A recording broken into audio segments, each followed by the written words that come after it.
Señora, recibimos a Diego Rodríguez. Diego Rodríguez trabajó muy fuerte cuando el gobierno del presidente Tabaré Vázquez comenzó a hablar y a instrumentar la necesidad de que dejáramos todos de fumar.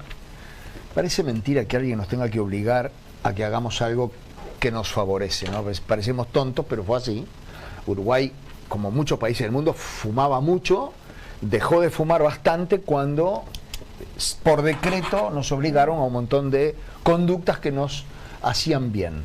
Diego Rodríguez es una de esas personas, incluso acaba de recibir un premio en el exterior. ¿Qué tal, Diego? ¿Cómo andan? Muchas Bienvenido. Gracias. ¿Es cierto que formás parte de la ANT, la Alianza de Enfermedades No Transmisibles? Exacto, de las enfermedades no transmisibles. Me dijeron hace unos años que el mundo desarrollado, no el subdesarrollado, el desarrollado, si no le prestaba atención a esas enfermedades, iba a colapsar desde el punto de vista no sanitario, económico. Exacto. ¿Hay algo de eso? Sí, Uruguay es bueno el punto porque en realidad es la principal causa de muerte. En Uruguay, en la región, en Uruguay representa el 72% de la causa de muerte. Y cuando hablamos de enfermedades no transmisibles, hablamos de enfermedades cardiovasculares, 4 o 5, ¿no? Cáncer, enfermedad diabetes, respiratoria, diabetes y sus factores de riesgo, ¿no? Exacto. Que es el consumo de tabaco, la alimentación, la actividad física. Exacto. Sí. Y el gran tema es que si no hacemos o realizamos políticas preventivas, claramente eso después es una recarga en el sistema de salud, claro, que la pagamos entre todos, ¿no? Exacto. Más en Uruguay, que tenemos un sistema integrado de salud, exacto, donde todos bancamos ese sistema. Aquello por eso, que es mejor prevenir que cuidar, ¿no? Claro, por eso yo decía que la advertencia era para los países ricos, ¿cómo será para los países que no lo son? Simplemente tangencialmente tocar el tema. ¿Quiénes integran la alianza? Porque hay un montón de gente. Sí, varias organizaciones, obviamente vinculadas a enfermedades transmisibles y factores de riesgo. Entre ellas son asociaciones de diabetes, ¿no? Fundación Diabetes, la Sociedad de Diabetología, la Sociedad de Cardiología, la Sociedad de Obesidad y Sobrepeso, toda la gente de control de tabaco, por lo cual nosotros también en su momento integramos. La gente de nutrición, la Asociación de Nutricionistas, o sea, todas personas que trabajan en enfermedades no transmisibles o factores de riesgo. Bien, ¿y cómo fue esto del premio que han recibido? Bueno, la verdad que fue muy emocionante. Me invitaron a Washington a recibirlo, o sea, fue muy interesante. Yo, la verdad que son otras realidades, ¿no? Sí, Vivís claro. otras realidades, sí, claro, con otras magnitudes. Pero lo más emocionante, yo siempre lo digo, y lo dije todos estos días, que es el reconocimiento de tus pares, ¿no? Porque el premio es un premio, es buenísimo porque vos, es como un cariño, una caricia al alma, en eso de que vos estás todos los días trabajando. Digo, yo como otros, ¿no? Hoy mencionabas el inicio de las políticas de control de tabaco. Digo, hay gente que empezó a pelearla cuando era una utopía, que hoy acá en un estudio no se fumara, por ejemplo. O sea, que fueras a una oficina pública no se fumara, que fueras a un boliche y no salieras, ¿no? Con olor a humo. En un ómnibus. Perdón, se fumaba en todos lados, porque en los ómnibus que estaba prohibido fumaban igual. Pero ¿cómo la política pública vino de arriba, diríamos, y no de abajo? Porque hay políticas públicas que salen de un reclamo de la gente, de la sociedad, ¿no? Sí. Por ejemplo, pienso en la ley de matrimonio igualitario, todas las leyes progresistas, ¿no? De cambio de sexo registral, trans. Sin embargo, esta vino desde el gobierno. Sí, quienes inician el movimiento, sí, eso es así, pero y quienes inician el movimiento de el avanzar en políticas de control de tabaco son un grupo de azafatas de Estados Unidos, que eran las que convivían todo el día dentro de un avión. ¿Te acordás que se fumaba en el avión? Claro. Pero no acá, había zona de fumadores. No acá, después de ahí. Y también es importante que en el juicio de Philip Morris, que tiene grandes capitales norteamericanos, aunque la sede está en Suiza, y el premio te lo dan en Washington, ¿no? Exacto. Sí. Lo que pasa es que, bueno, no porque sean estadounidenses, ¿no? Es como todo, no porque seas uruguayo, digo, somos todos iguales y todos peleamos por lo mismo, pero en realidad justamente también las organizaciones de la sociedad civil internacional tienen una base fuerte en Estados Unidos. Sí. Ahora, quienes inician esta pelea son las azafatas, y de ahí después empieza todo lo que es, que hoy en día se llegó ya a lo que es el convenio marco del control de tabaco, donde a nivel internacional los gobiernos acordaron cuáles son las medidas a seguir. Uruguay durante mucho tiempo fue ejemplo en eso, ¿no? Y principalmente, yo siempre rescato una cuestión. Todos decimos Vázquez, pero en realidad el que firma el convenio y dice Uruguay se suma a esto fue Valle, en el 2004. mirá. casi a la salida del gobierno, es Valle el que dice que sí, claro. Después vino Vázquez con su impronta, ¿no? Capaz que si no hubiera estado Vázquez no hubiéramos avanzado lo que avanzamos, pero en realidad el que firmó fue Valle. Mira. Y no es, Es interesante ponerlo en valor. no es menor porque un poco hablaban ahora antes el tema de la fragmentación dependiendo de qué color sos, Sí. ¿no? Sí. Yo creo que la política, incluso la política de control de tabaco, cuando se ratifica en Uruguay, la votan todos los partidos. Sí, claro. ¿no? Nosotros, Eso es como el tema de la energía renovable, es decir, es el Sí. país que está embarcado en Pero ello. se ¿no? debilitó eso, ese consenso social y político se debilitó.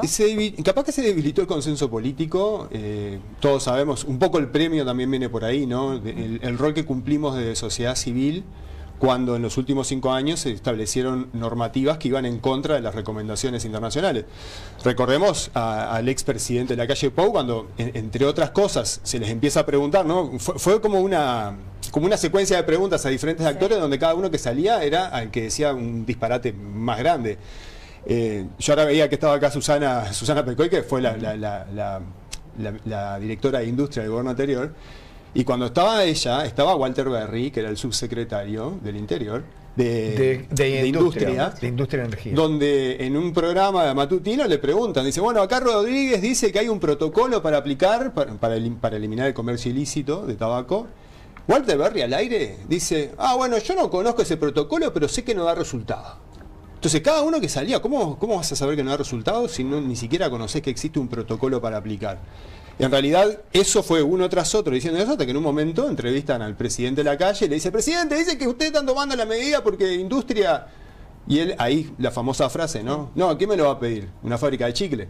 Sí. ¿Y eso es lobby? ¿Hay lobby económico, hay lobby tabacatero, Obvio. en cultura? Hay presiones, hay ¿Precio presiones. económico, comunicacional? ¿De dónde es el tipo de lobby? Perdón, lo de los octógonos se demoró mucho tiempo por la presión de la industria. Bueno, Es todo un tema. pero está bueno ¿no? ponerlo en escena, Sin ¿no? duda. Podemos hablar un programa entero de los octógonos también. tenemos un ratito. A ver, lobby, sí, claro. Salió una foto, hay colegas de ustedes que hicieron una muy buena investigación periodística. Mostraron el lobby que había hecho la industria cuando Martinelli se reunió con Montepaz en las oficinas de Montepaz. O sea, ¿qué estaba haciendo Martinelli ahí con Montepaz? Que en ese momento no era ministro del Interior, era era asesor de la calle. Exacto. Después terminó siendo ministro de Interior. Ajá. Entonces, sí, el lobby existe. Nosotros sabemos que las industrias y las empresas van a visitar a los parlamentarios. Perdón, el mundo se mueve así, ¿no? En todos lados. Bueno, y también Claro. el tema Lo que- cultural, ¿no? También se asociaba al fumar con estado de libertad, con la masculinidad, ¿no? Había todo un tema ahí cultural que Sí, también hay sí. que trabajarlo, ¿no? Lo- Hoy con los vapeadores, digo, ¿no? Los vapeadores, sí, esa es una nueva estrategia de la industria, pero, a ver, lobby existe, claramente, yo creo que ahí es un rol importante de la sociedad civil de ser un poco el escudo protector del Estado en cuanto al lobby. Es difícil, obviamente Sí, sí. no estamos Estar hablando contra atentos. poderes económicos gigantes, los Philip Morris, ¿no? Philip Sí, Morris sí, sí. tiene más PBI que Uruguay, o sea, gana más, su ganancia es más que el PBI de Que el Uruguay. PBI uruguayo. Entonces, hasta los países son chiquitos ante ese lobby. A pesar Sí, de los sí. juicios que pagan, ¿no? Todo el tiempo. Bueno, Uruguay por suerte lo ganó, en realidad, apoyado también por organizaciones del exterior. Una de estas organizaciones es la que nos dio el premio ahora, que en realidad es Uruguay sin apoyo también, digo, tuvo todo el impulso, pero sin apoyo habría que ver hasta dónde hubiéramos llegado. ¿Y por qué Uruguay, no? Uno dice, bueno, somos chiquitos, 3 millones, ¿qué importa Uruguay? En realidad Uruguay siempre funcionó como ejemplo mundial. ¿No? Vemos, es como el ratón de laboratorio. Vemos acá qué pasa con estos 3 millones y si da resultado, capaz que Lo lo aplicamos ampliamos. en otro lado. Claro. Y cuando Uruguay estuvo en juicio, eso trancó, porque claro, más allá de que después lo pierde la industria, en realidad tuvieron un periodo enorme de años donde todo el resto del mundo estaba esperando a ver qué pasaba.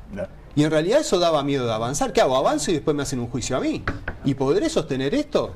Entonces todo eso lleva a retrasar el avance de las políticas contra el tabaco, no solo en Uruguay, sino a nivel mundial. Y además las medidas que se tomaron acá, por fuera del juicio, sino las últimas, lo que hizo la industria fue ir a Brasil, a Panamá, países que además son ejemplo también en control de tabaco, y decirles, mirá Uruguay, un país serio que ha aplicado, que es ejemplo a nivel mundial, mirá lo que está haciendo, ¿por qué no lo hacen ustedes?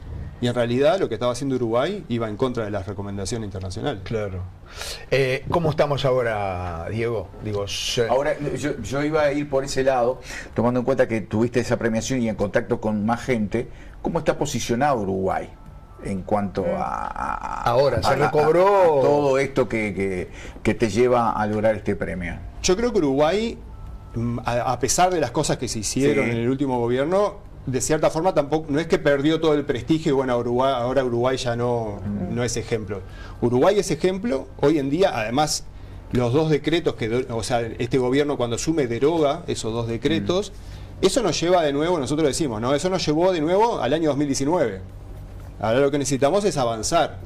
Yo creo que en esa línea de avance, una de las cosas que se está haciendo, pues nosotros participamos de la Comisión Asesora de Control de Tabaco, es fortalecer la fiscalización.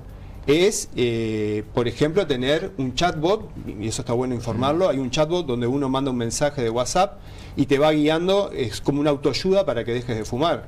Ajá. Algo que Uruguay estuvo muy débil, digo, las políticas de control de tabaco tienen varias aristas. Una de ellas es restringir el comercio, otra de ellas es restringir educación, restringir todo lo que es la comercialización, pero desde el lado publicidad, marketing. Pero hay una pata que es ayudar a que dejen de fumar, ¿no? Esto de que un poco lo decía Fernando al inicio, tuvieron que venir a decirnos que dejáramos de fumar. En realidad, las políticas, yo esto siempre lo quiero resaltar, las políticas de control de tabaco no van contra el fumador, ¿no? Las políticas de control de tabaco tratan de ser un escudo protector para que la industria, que la industria no genere nuevos consumidores, pero de los que están hay que darle ayuda. Y Uruguay, la normativa de Uruguay obliga a todos los prestadores de salud a que tengan una policlínica para dejar de fumar. O sea, si ¿no lo tienen? No, todos no. ¿Hay alguna que sí? Alguna que sí. Ajá. Yo siempre destaco, más allá de lo privado, destaco al Hospital de Clínicas. En el Hospital de Clínicas hay una policlínica de cesación muy buena, con profesionales de todos, de todas las áreas. Hay psicólogos, bueno, hay médicos. Es un equipo multidisciplinario. Es un equipo multidisciplinario. Se puede ir al hospital, a esa policlínica, más allá del prestador que tengas. Si sos por fuera de salud pública, por decir una forma, pagando un ticket, vos podés acceder a esa ayuda para dejar de fumar. Esa es una buena política pública, porque la desigualdad social no sea una barrera para esto, ¿no? Sigue siendo un número importante las muertes por cáncer de pulmón. Bueno, no tengo el número exacto. Lo que sí pasó, y eso lo bueno de eso es ver, porque después a veces salen las cifras y uno se alarma de, bueno, y las políticas no están dando resultados. Las últimas cifras, que yo no recuerdo si son del año pasado, mostraban, por ejemplo, que en mujeres había aumentado el cáncer de pulmón, ¿sí? Pero ¿eso qué pasa? El tema es que uno tiene que desagregar los datos siempre. Claro. ¿Qué mujeres, en qué sector es que se está dando eso? Las mujeres que fumaban en los 70, 80, cuando fue toda la publicidad de la libertad, la mujer en el mercado laboral. Claro, o sea, los efectos son tardíos. Vos aplicás políticas. No es de un día para el otro. Pero lo que sí se demostró, a partir de que se empezó a aplicar la política de control de tabaco, es que casi inmediatamente se redujeron los infartos agudos de miocardio. Eso es una investigación del doctor Sandoya, donde mostró eso. Pero también Uruguay le hace falta el evaluar los efectos de, por ejemplo, el empaquetado neutro, que fue en el 2019. Claro. Entonces, también nos faltan datos para seguir evaluando. Esas encuestas de percepción ciudadana también. Y en esa percepción ciudadana, ¿te parece que bajó la sensación de peligro con los vapeadores? Sí, sin duda. A ver, los vapeadores, ¿quiénes venden los vapeadores? La industria tabacalera. Claro. La industria tabacalera generó eso para tener una sensación de menos riesgo. Porque tiene sabor, tiene color, tiene aparatos sigue teniendo un rubro de negocio. Claro, y aparte visualmente son muy lindos y parece que es en comunidad. Y pero dicen que son peores que los cigarros. Por eso pregunto, si la percepción del riesgo a través del vapeador bajó la percepción porque no es un cigarro. Bueno, sí, porque además se trató de transmitir eso. Hay una cifra que anda por ahí que dice que es el 95% más seguro. Y uno cuando va a esa cifra de dónde salió, lo voy a hacer como mal y pronto, juntaron a 10 expertos, que además tenían conflicto de interés, y le dicen, bueno, a ver usted qué opina, ¿más seguro o menos seguro? Más seguro, más seguro, más seguro. El 95% de esas personas dijeron que era más seguro. Eso en realidad no es una forma de evaluar el riesgo sobre un efecto en la salud. Y esa cifra se repitió, es como la mentira repetida 1000 veces, ¿no? Sí, se transforma. Al día de hoy se transmitió como que es más seguro, cuando en realidad estamos hablando de una adicción a la nicotina, con productos cancerígenos, es un líquido químico. Y lo que sí pasa en esto de los sabores es porque es a qué público se apunta. Jóvenes. La industria tabacalera históricamente al tabaco tradicional le incluyó el cigarro mentolado, ¿se acuerdan cuando estaba el cigarro mentolado? Y aquellos que eran más largos, finitos, estética, sabor, ¿no? Que visualmente es atractivo. El tipo que fumaba con filtro ganaba minas. compañeras de clase, en los fin. bailes. No sé, en tu ¿Qué pasa? época ¿Qué te sería reí? eso, en tu ¿Qué te reí? época. Estoy hablando... El filtro fue una gran mentira de Estoy, Violeta Tabaré. claro, estoy Ah, hablando bien, mentira. en el más puro castellano del barrio. ¿Sí? Y acordate el aviso de Marlboro, ¿qué era? Por eso digo, tipo la que publicidad esa, se sensual, bajaba y tenía 4 o 5 esperándolo. masculina. Yo nunca fumé Pero un pucho. Yo sí, Yo intenté fumar pero y nunca se- me dio de ganar nada, se al me escapa contrario, el me humo, hacía se toser. Quise fumar otra cosa un día y se me escapaba el humo. Sí, yo Por la nariz. por suerte nunca fumé. Sí tuve un Y abuelo después que toses. mi abuelo fumaba y bueno, tuvo las consecuencias Claro, de cáncer de el- pulmón. Diego, Sí, mi papá también y pasó lo mismo. Pero el tema, solo el Sí. tema de los vapeadores me parece Sí. importante, porque dicen esto de, ¿no? de que son más seguros y que además están hechos para dejar de fumar. La primera pregunta que me hago Sí. es la Trampa. siguiente: ¿la industria va a generar un producto para matar su propio negocio? No, vale. Claramente no. No. Pero las cifras muestran además que gran porcentaje de los que lo consumen son jóvenes, que no habían fumado. Sí, sí. O sea, nuevos Usan públicos. saborizantes, los Nuevos transmiten por usuarios. redes sociales.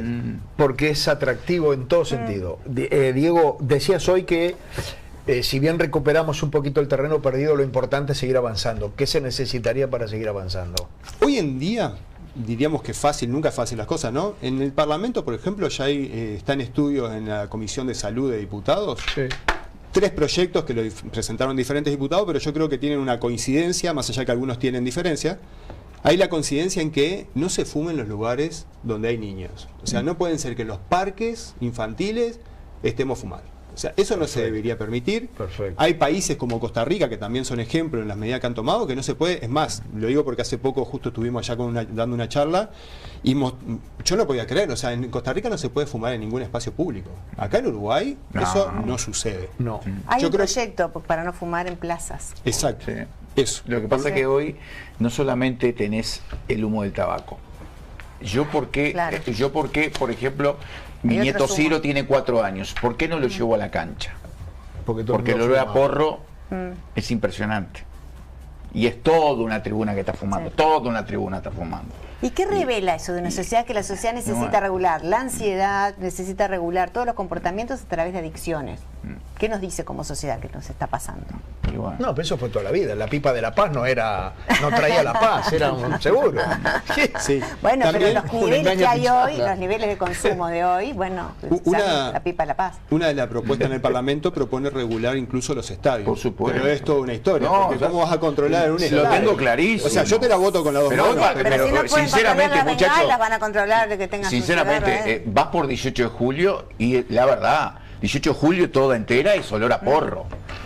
Te lo juro. Yo voy a decir una cuestión interesante ahí. Porque a veces se separan las políticas. Sí, sí. La normativa de regulación de cannabis tiene mucho emparentado con la normativa de tabaco. Y solo una aclaración. Donde no se puede fumar tabaco, no se puede fumar cannabis. Claro. Claro, no Digo fumar. porque a veces uno Sí, piensa sí, de, bueno, de acuerdo, no, acá de sí acuerdo. se puede y en otro no. Sí. Para los dos corre Sí, lo sí. mismo, en ese caso. Sí. Diego, muchas gracias. Gracias a ustedes.